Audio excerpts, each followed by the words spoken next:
İstəyirsən mən çəkeyim? Yox, elə stabil qalsın, problem deyil. Sağ olun mənə.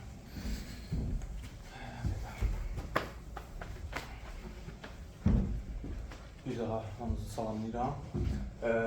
Kriptolarla bağlı çox adamın məncə məlumatı var bu barədə. İnvestisiya edənlər, bilmirəm, var investisiya edənləriniz yoxsa?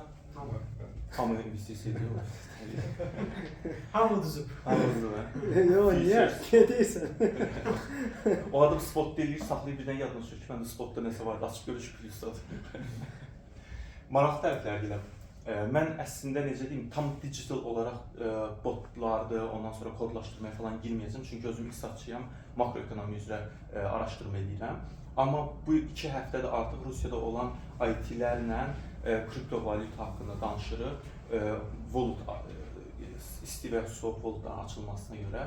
Artıq tam reallaşandan sonra onu paylaşacağım, deyəcəm, kimsə də istəyərsə də qoşular. Yəni, başdakı qruplar kimi şey deyil, siqnallar verilmək falan deyil, birbaşa özləri onu eləyirlər, sadəcə faizlərini götürürlər. O barədə forecastinglər olunur. Əsas nələrə mən toxunmaq istəyərdim burada? Bitcoinlər, istər Ethereum olsun, digər valyutalarda. Deməli, burada forecasting eləmək mümkün deyil. Çünki dünya üzrə çaxnaşma düşürsə, risk üzrə də əməkdaşlar var burada. Mən də özüm risklərin araşdırması işləyirəm hal-hazırda. Bu sahədə, məsəl üçün, Trump'ın verdiyi qərarlara görə bütün istər tariflər planında böyük dəyişikliklər olur deyə artıq çaxnaşma baş verir. Çaxnaşma olduğuna görə qızıl qalxır, bunlarda düşmə olmalıdır.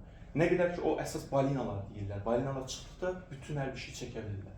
Buna görə də investisiyalara əsas burada Adam Smith'in dediyi kimi də burada böyük məbləğdə pullar çıxır, hansı ki, baxır böyük kitlər çıxmaqla. Baxın, burada məsəl üçün onlar görünür, göstərilir, qırmızı işarə olanlar. Bütün bir anda pulu çıxardırlar və düşüş olur. Yaşlılar da girişdir, hansı ki, orducu qalxma ola bilər. Baş verən biləcək hansısa hadisəni 1 saat, 3 saat, 3 gün və 3 həftədən sonra təsirləri ola bilir. Amma bunu mümkün deyil burada eləmək, çünki həmin o kitlə özləri onu təyin edirlər. Bir ara bir video yayılmışdı, orada göstərilirdi. Good evening deyən ki, bütün hamısı düşür, deyə adam deyir, durun, good evening deyir, düşüş oldu 1 saniyədə. Ona görə heç də mümkün deyil o barədə eləmək. Bu barədə əsasən botlara müraciət olunur, artificial intelligence ki, düşüş olanda tez satsın, spot loss'u müəyyən bir nöqtədə qoysun. Əgər oranı keçsə, avtomatik satıb keçmirsə, take profit'i qaldırırlar yuxarıya ki, gəlir əldə olsun. Bu baxımdan da bəzi yerlərdə əslində təzə başlayanda iş yerlərində azalmalara oldu. Güya ki, artificial intelligence bir çox insanların gördüyü işləri görür. Amma fakt sübut olaraq, yəni əvvəl ilk başlayanda elə idi, amma bilmirəm, rəsmi yerlərdə constant intelligence-dən istifadə qadağandır mən biləm.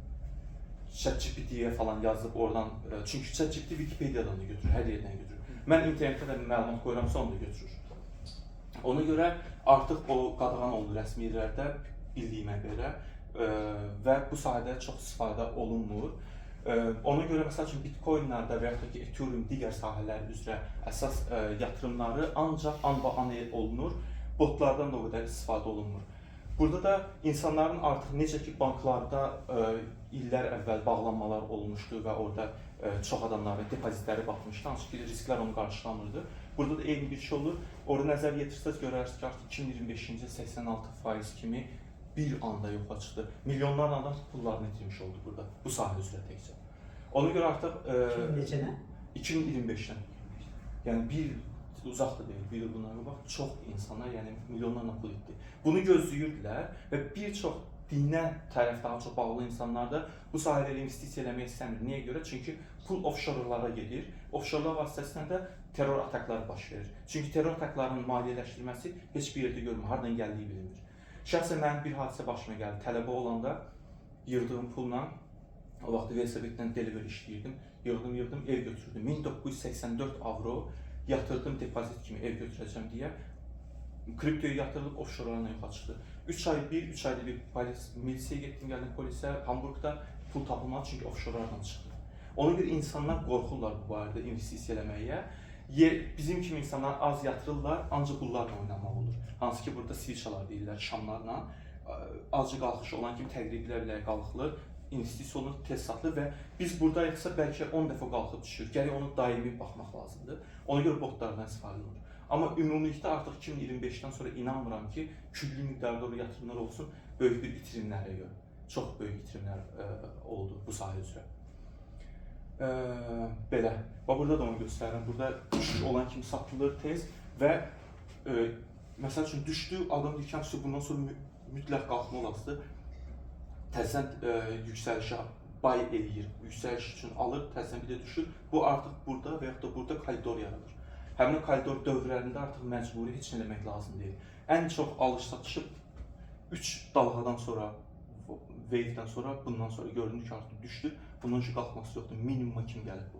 Ondan sonra düşüş üçün girmək olar. Bizim də bu praktik baxımdan analizlərimizdir.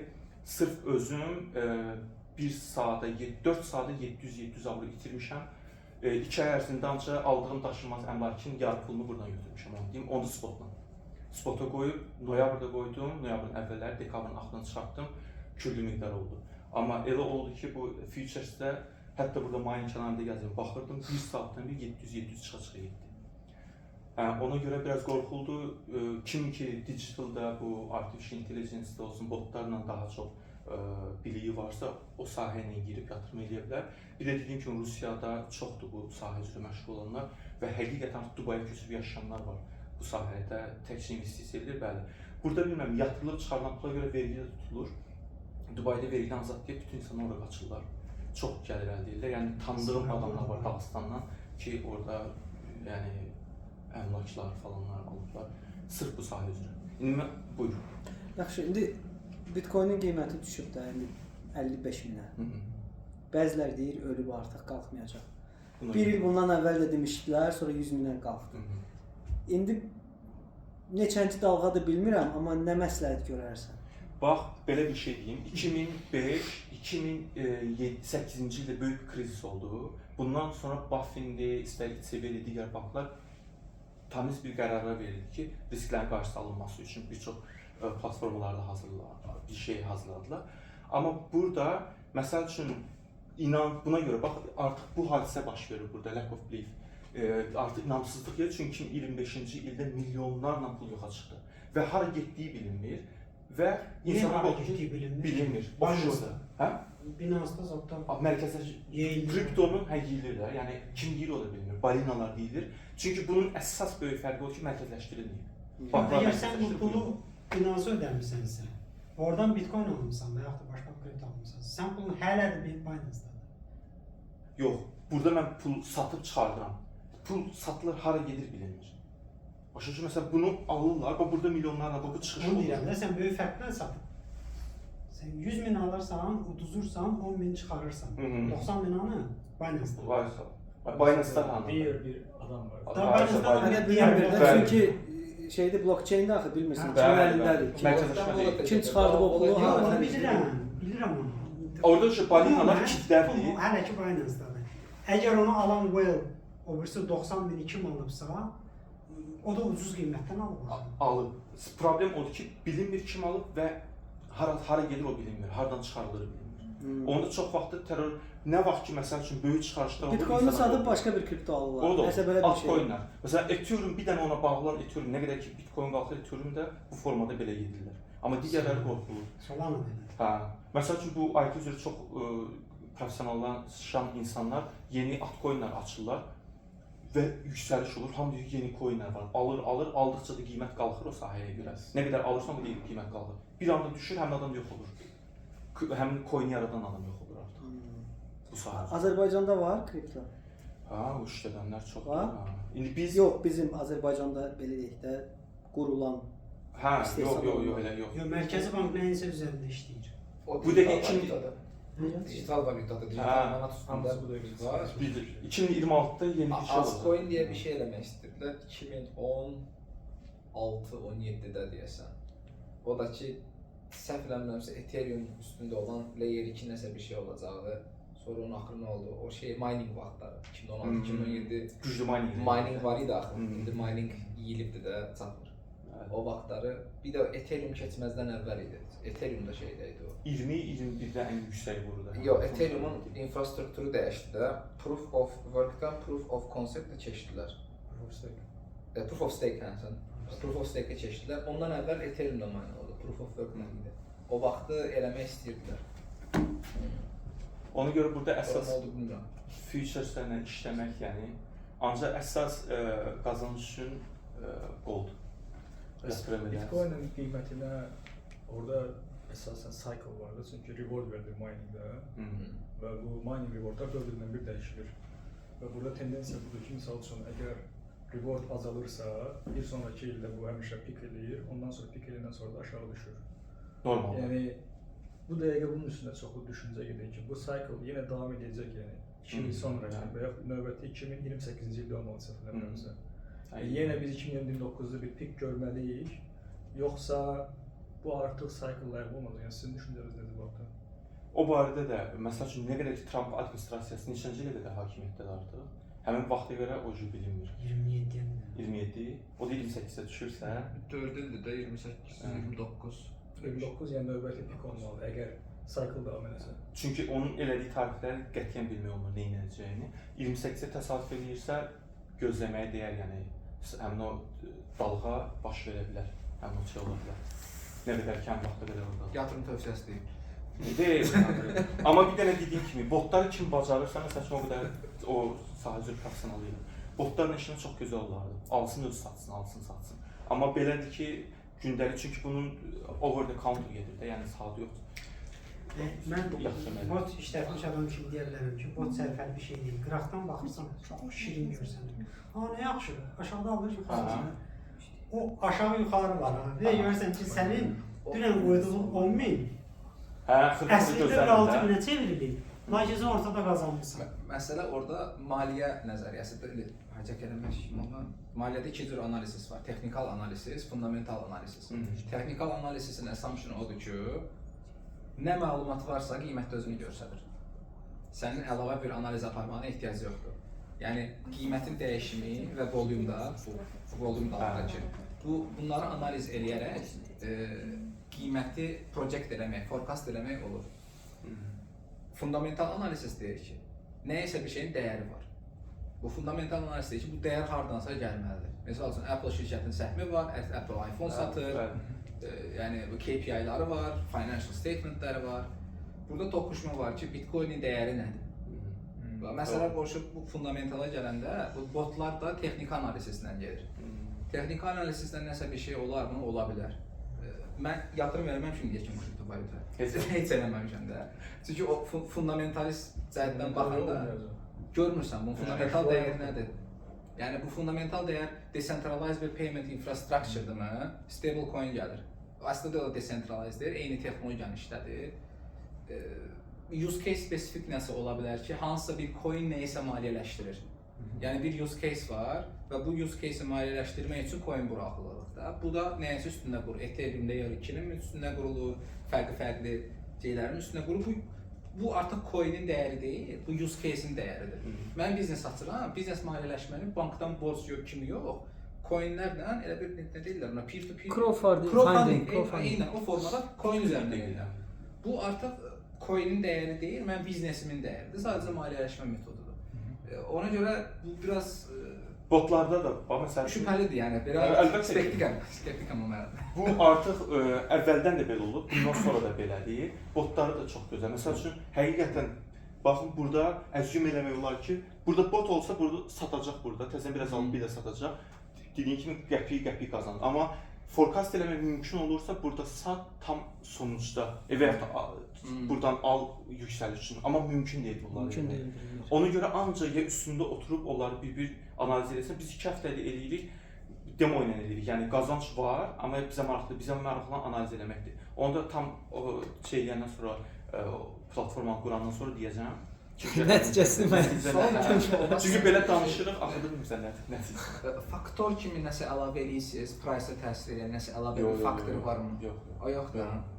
Çünki o ən əsas özəyi odur ki, bilinmir. Ona görə ki, forecast mümkün deyil burada. Bəlkə şey kimi eləmək olar, misal üçün indekslər var da, VIX var, volatility indeksləri var, yaxud başqa sentiment indeksləri var.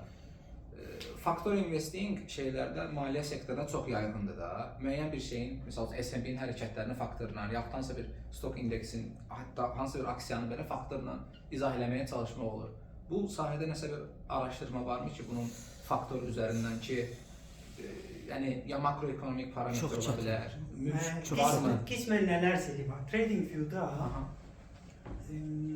bir menü var, bir harasındasın. Deyəsən ancaq pullu olanda görsənir.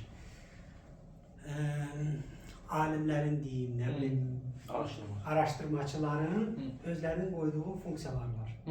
Hansı ki, belə yadımda qalırsa 4-5 yılından qabaq baxmışdım.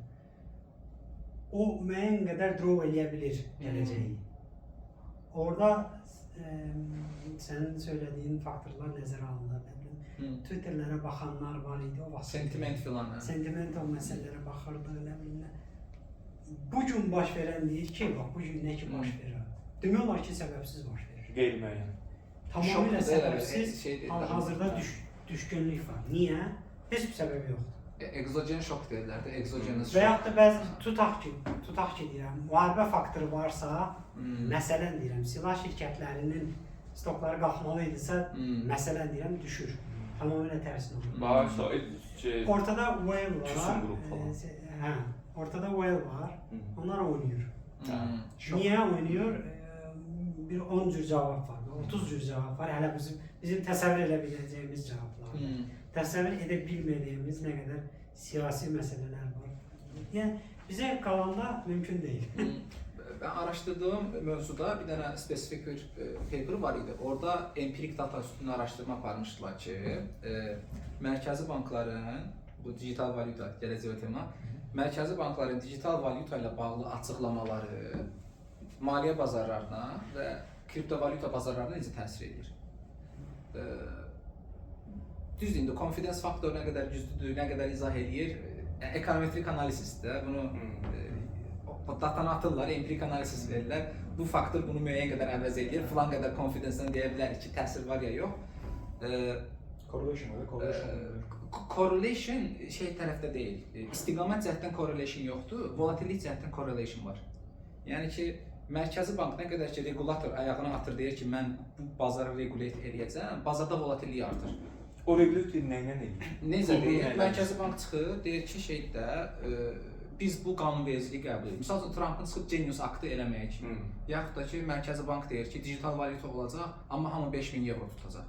Yəni həmin bu regulatori şeylər bazara təsir, yəni bu da şok kimi gəlir, amma bu qərarlar qəbul olanda Təsir olur. Təsir qiymətə yox, volatilliyə. Bu qiymət nə qədər dəyişir, ona təsiri var. Bax indi maraqlı tərəfi odur ki, məsəl üçün bu bayaq dediyim kimi, həmin qanunlar veriləndən sonra bilirsən ki, artıq düşməlidir və yaxud da qalxmalıdır. Mümkün deyil. Qalxa biləcək bir şey də düşüb. Çünki manipulyasiya olur bax.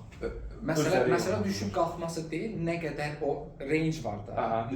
Normal hərəkət edəndə tutaq ki, price band var da, lower upper band var. O tutaq ki 5-6% dəyişirsə, bu qərar ortaya gələndə 6 yox 25% dəyişir. Bu volatilliyi artırır elə. Belə bir empirik var ki, müəyyən qədər təsir var, amma qiymət yox da bir dalğalanmaya. Dalğalanmaya təsir edir, volatilliyə də. Belə. Çox sağ ol Murad. Suallar bəlkə pauza edək, kofe içək, çay içək. 15 dəqiqə. Yox, hesabı kompüterdə. Kompüterdə